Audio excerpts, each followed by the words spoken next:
York City, man. You already nizzy. My biological father, he's Dominican, El Camello. My mother, she's Dominican. But I was born in Manhattan, raised in the Bronx. Music as a whole, it just captivated me as a child. And I used to be obsessed with Michael Jackson, award shows, and see people perform and all that stuff. I was obsessed with all the music videos as a little boy, you know what I'm saying? So, you know, by the time I was like 11 years old, I started writing poetry, and that led me to music, you know, like as far as like songs. It's like 13 or 14, wound up being discovered at LaGuardia Airport. I was discovered by Stevie J. That actually is my adopted father.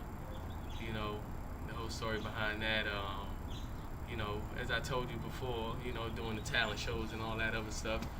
Coach Carlisle in New York City, he was the one that had me doing all them shows and all that. So at one point, my mother had moved to Miami, and boom, Coach Carlisle asked my mom, can Angel fly out for a weekend to record on what was it, Ghetto Sport compilation, you know what I'm saying?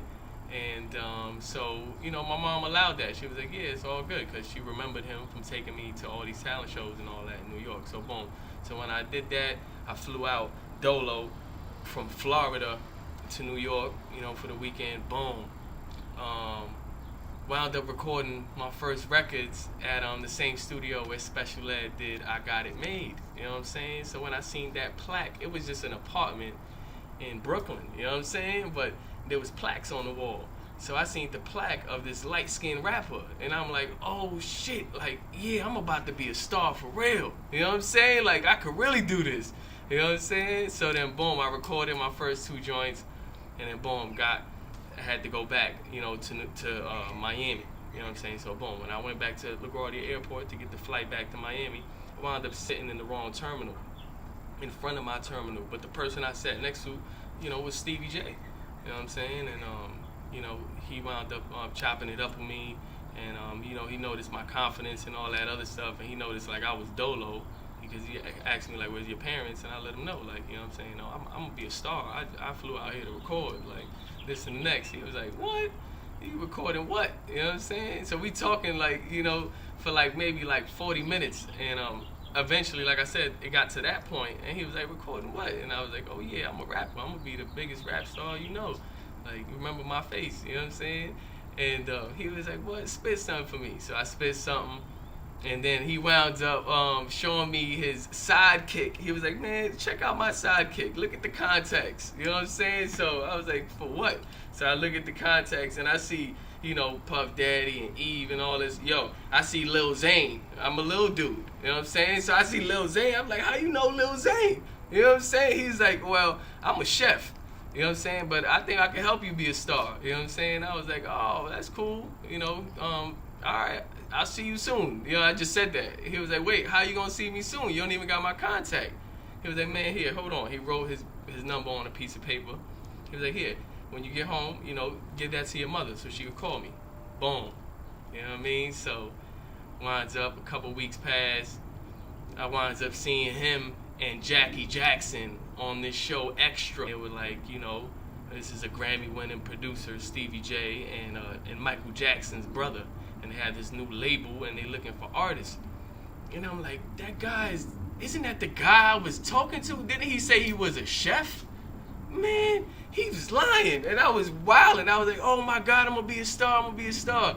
So then luckily, I don't believe in luck, but you know, thank God, I put that little piece of paper in my drawer, and it was there, you know what I'm saying? Like I said, a few weeks passed, so I could have thrown it out. My mom could have thrown it out, but boom, it was there. And I winds up telling my moms, and I was like, look, you know, he's gonna make me a star. She was like, man, in Spanish, you know, shut the hell up, like, go to sleep. You gotta go to school tomorrow. Like, what are you talking about? You know what I'm saying? I'm like, yo, she don't understand. Wind up getting to my aunt's house, you know, for the weekend. A week later, and I tell my cousin, yo, this dude that was on TV, he was with Michael Jackson's brother, and he said he could help me be a star, like, and I got his number. He was like, yo, what the fuck are you talking about? He's like, what are you saying right now? I was like, yo, I swear to God, I met him at the airport, I swear to God. And he was like, come on, let me get that number, I'll call.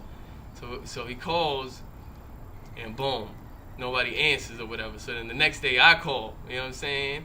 And then boom, this girl picks up as an assistant, you know what I mean? And then she puts, Stevie on the phone. And he was like, kid, I've been waiting for you to call me, man. I told you I'm gonna help you be a star, man. You gotta come out to Cali. You know what I'm saying? So I put him on the phone with my big cousin who worked for Delta, and boom, he winds up saying, I need to fly the kid out, so he could record and I could see if we could sign him. You know what I'm saying? So boom, my cousin says, nah, it's all good. We'll fly out. I got this. You don't gotta fly him out. They were like, oh, okay. So Stevie like that. He was like, okay, this little boss dude. I met him flying by himself. Now, his people was talking about, oh no, we'll fly him out. You know what I'm saying? So we flies out. We gets there. This is 2001. You know what I'm saying? He gets to Cali. He says, my assistant is outside coming to get you. You know what I'm saying? All right, boom. She got a range and she got blonde hair.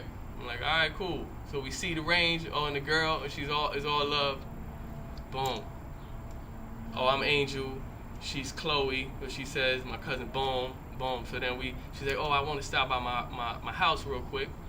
Before I drop you at the estate, you know what I'm saying, where Stevie lived, and we stop, and it winds up being Kris Jenner's house, you know what I'm saying, because this girl Chloe, who was his assistant, was actually Khloe Kardashian, you know what I'm saying. This is way before any of that stuff, you know what I'm saying. So, this is family. Like, shout out to Chloe and Kardashians, you know what I'm saying.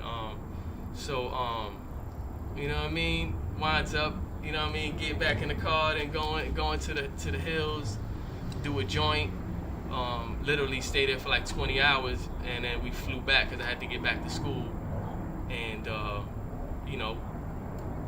that's how I got inducted in the music industry, you know what I'm saying, by Stevie J and the Jackson family. Jackie, after I recorded that record right on the spot, they both said they're gonna sign me. And they sent out the contracts a few weeks later, and then there was a delay. Rest in peace to everybody. 9/11, you know what I'm saying, because they had sent out the contract 9/10, and then they had that the Jackson family 20th Jackson 5 20th year anniversary at Madison Square Garden, and then boom, then 9/11 happened the next day. You know what I'm saying? And we was like, we didn't know what was happening. You know what I mean? But got past all that. And they wound up getting me, to California, and Stevie worked it out with my mother so that he could adopt me, in order for me to move to California. Because my mother wasn't trying to move to Cali, and my biological father, he was in jail since like a month before I was born, and so I never had a father up until Stevie J, so shout out my dad.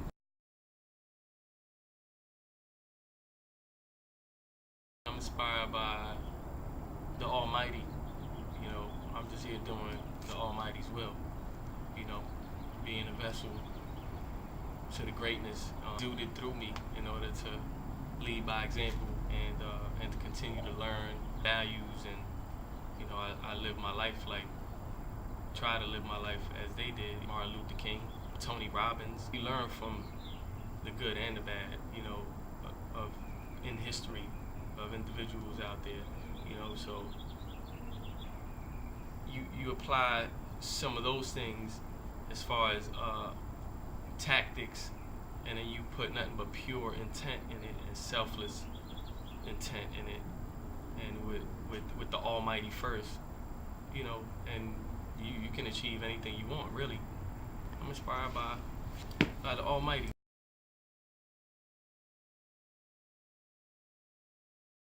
Close to 19 years in the music industry professionally, you know what I'm saying? I hung up my jersey as a recording artist. I've decided to, like I told Jackie Jackson when I was a little boy, when he said, what do you want to be when you grow up? I said, I'm going to be a superstar. And then after that, I'm going to be a music executive, just like you. So I put that out there when I was 14. My skin pigmentation changed, and, it was a little traumatic the first 6 months, and I was wondering what I was gonna do with life, and I figured it out that I was here to make others better, to make my peers better, to be the leader of the new school, to change the narrative. You don't have to do things in a malice manner. You can do things in a selfless manner and get the job done, and with pure intention. You know what I'm saying? With the intent to move the culture forward always, and monetize. Obviously, you can't do these things for free. Today, I'm so blessed to be the person behind this superstar on the rise named Sean Gast. Production company, A.F.Productions. We got distribution from Empire, a few other offers on the table. Shout out to Empire for the non-exclusive situation. Appreciate that.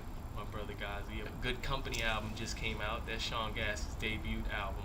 I executive produced that, A&R did, co-wrote a lot of the records on there. A masterpiece that I was happy to present to the world, and the kid worked really hard, so I'm happy for you guys to, accept him, love him, and, start selling out the arenas, you know what I'm saying, and streaming all his music. The Vision Leaders of the New School is a docu-series where I shed light on all of my peers. You've seen DY 808 Mafia on there, you've seen G Nils on there, and they all gone to sell platinum and have #1 records on Billboard. So to inspire a kid out there, that they can do it too. Indra Umbrellas, got Indra Umbrellas. Part of the proceeds go to Vitiligo research, continuously moving the culture forward, and helping other people. At Angel TDD on any social media, you know what I'm saying? And we can go from there.